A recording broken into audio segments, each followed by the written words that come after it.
Everybody wants to be a gaming skeptic today, and I can't blame you. Given the current state of the AAA gaming industry, man, with games being released unpolished, unfinished, broken, poorly optimized for both PCs and consoles, man, and then charging exuberant prices for these games, man, has been a continuous trend for the past couple of years, man. So I cannot blame someone being skeptical about the gaming industry. But my question to you today as a gamer is, does your skepticism get in the way sometimes of you actually having an enjoyable gaming experience with a particular game? And in particular, for the purpose of this video, I want to talk about Starfield, because I feel like this game fell victim to many people's skepticism about the game since its reveal, since what has been shown at the Starfield Direct and so forth, man. And I think that skepticism in a whole does sometimes ruin our gaming experience. But let me explain, man. Let me explain. Okay, let's start with going back to 2015.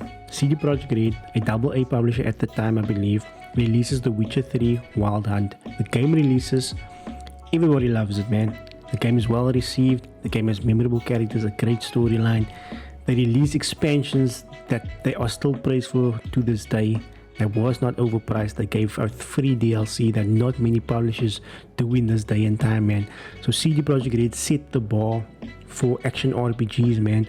They set the bar for AAA gaming, right? Everybody loved CD Projekt Red. Now forward 5 years ahead, CD Projekt Red then releases the new IP Cyberpunk 2077, and the game has an awful release, man. The game is basically dead on arrival. The game has so many game-breaking bugs.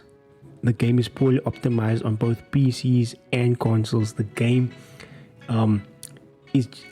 just has poor performance throughout, so much so that PlayStation removed the game from the PS Store. That is how bad the release of Cyberpunk 2077 was, that fans of CD Projekt Red started losing faith in them as a publisher, right? And I know that I still believe there was a whole controversy around this. Now we forward 3 years later, right? I see people now comparing Starfield's release to that of Cyberpunk 2077, and I think people are forgetting that despite Starfield's lack of features, despite its slight problems, performance issues that it has, the game's launch is nowhere close to as chaotic as Cyberpunk 2077's launch.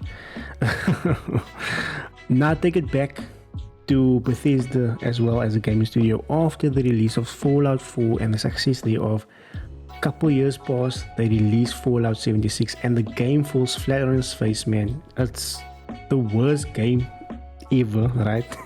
A lot of people lose faith in Bethesda as well, but you know what Bethesda and CD Projekt Red did?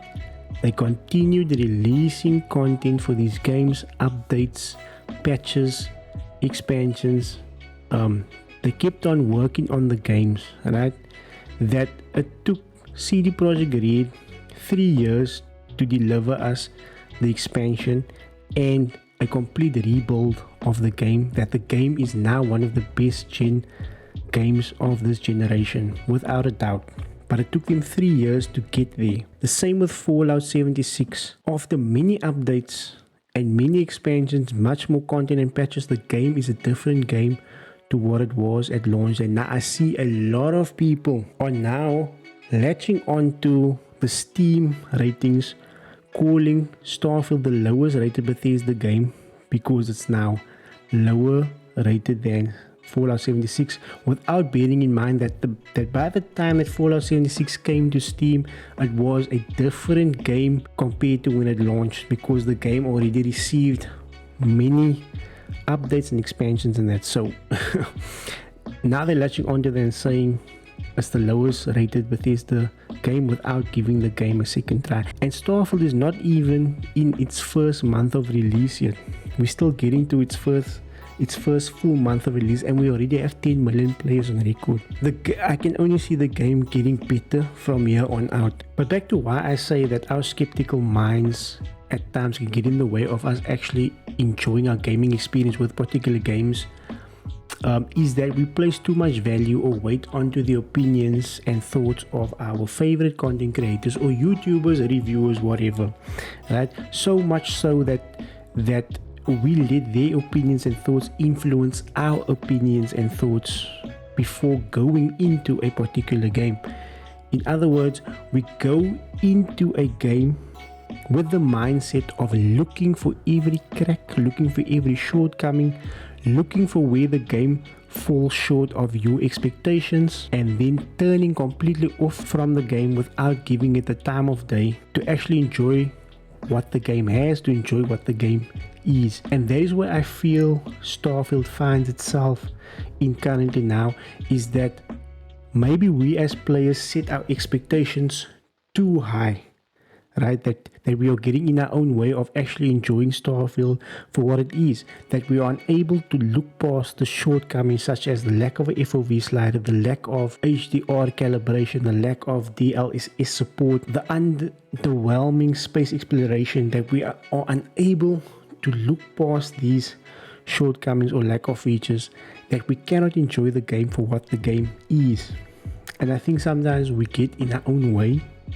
At the end of the day, yes, it's good to be skeptical, especially with the track record that Bethesda has with Fallout 76. Man, that game was just terrible at launch, but over time it turned into the game which they envisioned. So yeah, at the end of the day, we are right to be skeptical, but we should not place too much weight or value on the opinions of others. Instead, we should go into a game, right, with an open mind, try and look past all the shortcomings and actually enjoy the game for what it is. And what I see online is that many people are unable to get past these shortcomings. They are unable to form their own opinion. Instead they're echoing the opinions and thoughts of many other people. Now, yes, I accept the fact that Starfield will not be everyone's cup of tea. That is why we have different genres of games, because people like different things. Not everybody is going to like Starfield, and if you have 100 hours into the game or more and you don't like the game, that's understandable. You know, like I said, it's not going to be everybody's cup of tea, but there are so many people that are being influenced by the thoughts and opinions of their favorite streamers or content creators, YouTubers, whatever. And there's so many people that can't go into the game with a skeptical mind, but also with an open mind. And maybe we raised our expectations too high, because I went back and I watched the Starfield Direct showcase, right? And in the Starfield Direct showcase, everything they talked about and revealed is in the game that released. It's there.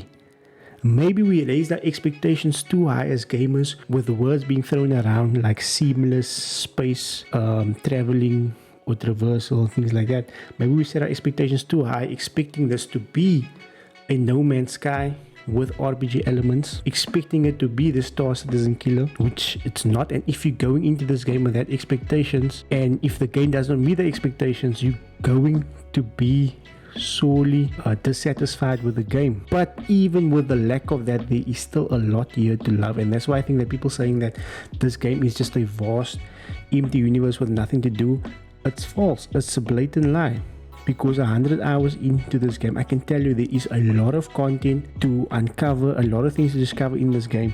Even though a lot of it might come off as fetch me quests, there's a lot of great storytelling here. But what I'm saying is that as gamers, we do tend to get in our own way with our high expectations and not being able to look past those expectations if they are not met. Sound off in the comments below. Let me know in the comments down below, did this game meet your expectations? Do you agree that sometimes, that at times, our skepticism and our expectations get in the way of us enjoying a particular game?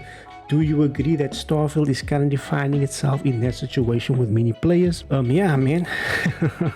Just let me know down in the comments below, guys. And also, I just want to take a moment and I want to say thank you to everybody. Thank you to all the new subscribers. Thank you to everyone who's been commenting on the videos, leaving a like. I do appreciate it, man. I appreciate it. Like I said, I do these videos as a hobby. So yeah, it's when I see that engagement, man, it really feels good. So I just want to say thank you, man. But with that being said, I gotta love and leave you guys. Anyway, guys, stay safe out there. The world is going crazy. Peace.